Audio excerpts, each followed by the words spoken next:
번째 이제 이승만 정부부터 한번 살펴볼 텐데요. 뭐 이건 뭐 재헌헌법은 배웠으니까 항상 대통령을 어떻게 뽑는가, 이 대통령을 뽑는 방식에 초점을 맞추시라고 설명드렸습니다. 자, 말씀해 보시죠. 대통령 어떻게 뽑았죠? 재헌헌법에서는요. 네, 바로 간접 선거였습니다. 간선에 의해서 대통령을 선출하고 있더라라고 설명드렸는데, 그러면 간접 선거면은 누가 뽑을까요? 그렇죠. 바로 국회가 뽑습니다. 예, 국회가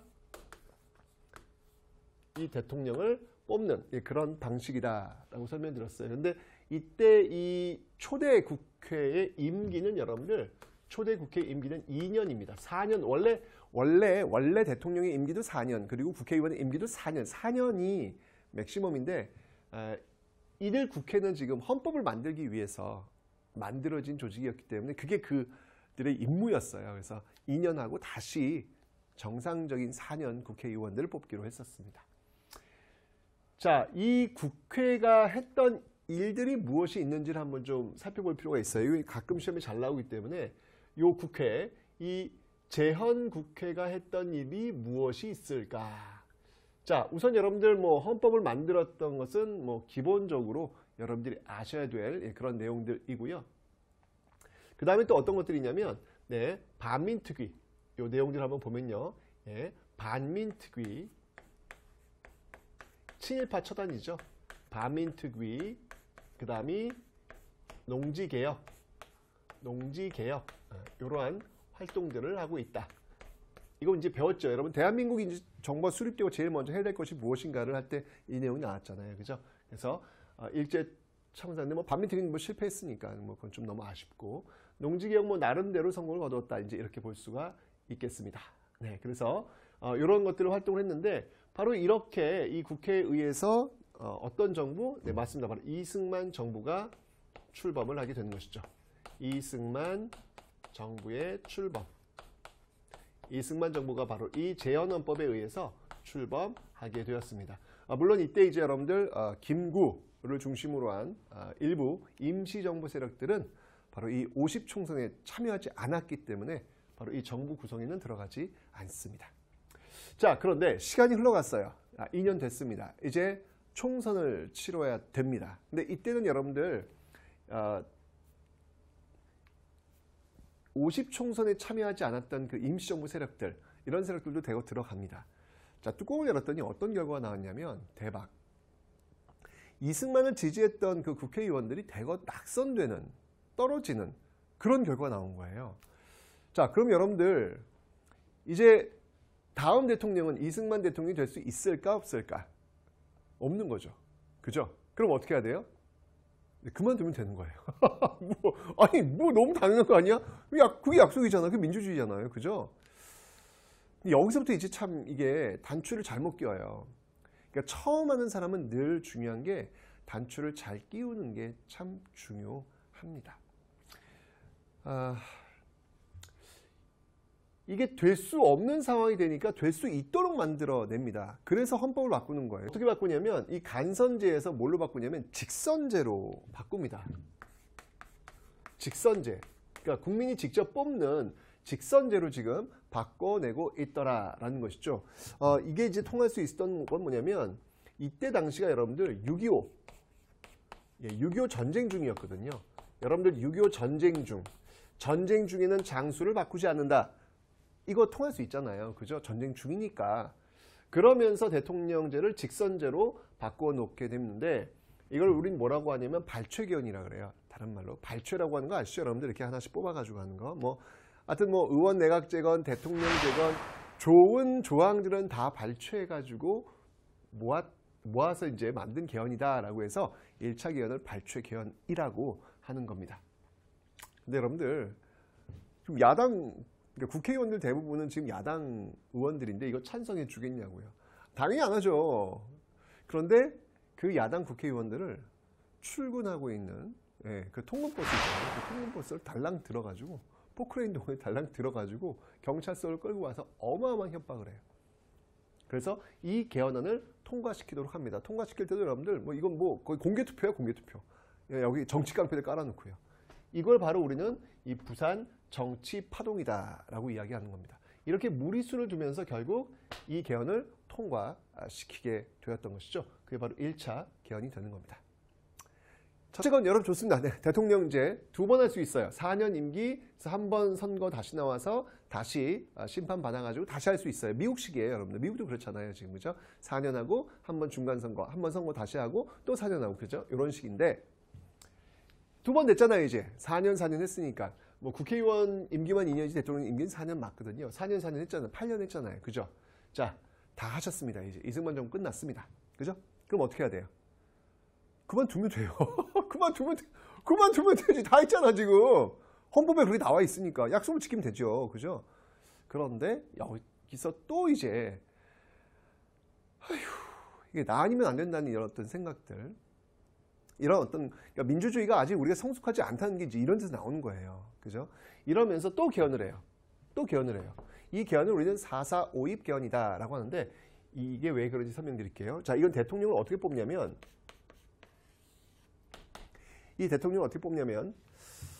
이 초대 대통령에 한해서, 물론 이것도 직선은 직선인데 초대 대통령에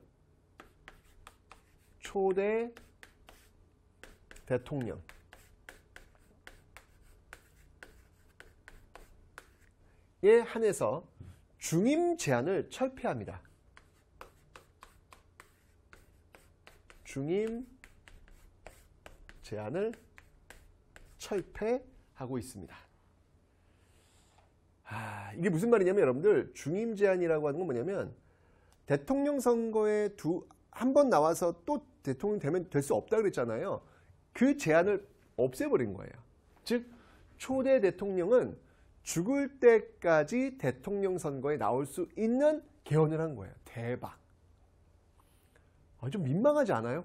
그것도 또 누구나 또 적용되는 것도 아니고, 대통령은 언제나 뭐 대통령 선거에 나올 수 있다 뭐 이렇게 하는 것도 아니고, 오로지 콕 집어가지고 초대 대통령에 한해서라고 이야기한 2차 개헌, 이걸 바로 이제 4.4.5입 개헌이라고 하는데 이유가 있어요. 이걸 왜 4.4.5입 개헌이라고 하냐면, 이게 통과되겠냐고요, 이게. 이게 말이 안 되잖아요, 여러분들. 그죠? 이건 말이 안 돼요. 근데 개헌을 하려면 여러분들, 그러니까 국회의원 정족수 3분의 2 이상이 찬성을 해줘야 돼요. 3분의 2 이상. 자, 그런데 이때 국회의원이 203명이었어. 그럼 203의 3분의 2를 계산해 보세요. 그러면 몇이 나오냐면 135.3333 나와요. 그러면 자, 203의 3분의 2 이상은 몇 표가 나와야 통과되는 겁니까? 135.333이니까 203의 3분의 2 이상이어야 돼요. 2 이상이어야 돼요. 그러면 당연히 이건 초등학교 때 이제 푸는 문제잖아요. 그죠? 136표가 나와야 찬성이 되는 겁니다. 그래 통과되는 겁니다. 203의 3분의 2 이상이니까 135.333이니까 3분의 2 이상이라고 했으니까 136표가 나와야 될 거 아니에요. 그죠? 근데 참 이게 우리도 정치사 보면 드라마틱해요. 네. 135표가 나왔네? 이게 한 표 차이로. 야, 어떻게 이럴 수가 있지? 아마 드라마 작가가 이렇게 쓰면 아마 욕먹을 거야. 야, 너무한다, 야. 이게 한 표 차이, 이게 뭐, 이게 이야기야, 왜 그래? 아마 그러지 않았을까라는 생각이 드는데, 실제 그랬어요. 어차피 결론은 뭐냐면, 부결됐어요. 135표니까 부결됐잖아요.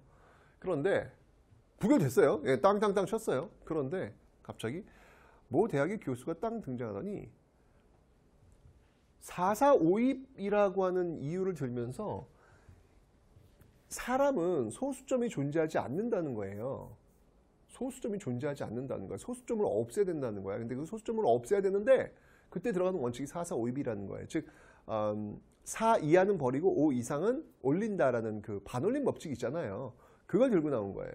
135.333에서 0.3이라고 하는 소수점은 사람에겐 존재하지 않는다. 사람은 오롯이 1, 2, 3, 4 이렇게만 사람 숫자가 존재한다. 그래서 0.3이라고 하는 것을 정리해야 된다. 어떻게? 4.4.5입의 원칙에 의해서. 0.3이니까 반올림이 안 된다. 버리는 것이다. 즉 203의 3분의 2 이상은 135명이다. 헐. 이게 배웠다는 사람들이 참 이러면 됩니까? 이거 진짜. 그죠? 아니 그래가지고 이걸 통과시켜요. 와. 헐.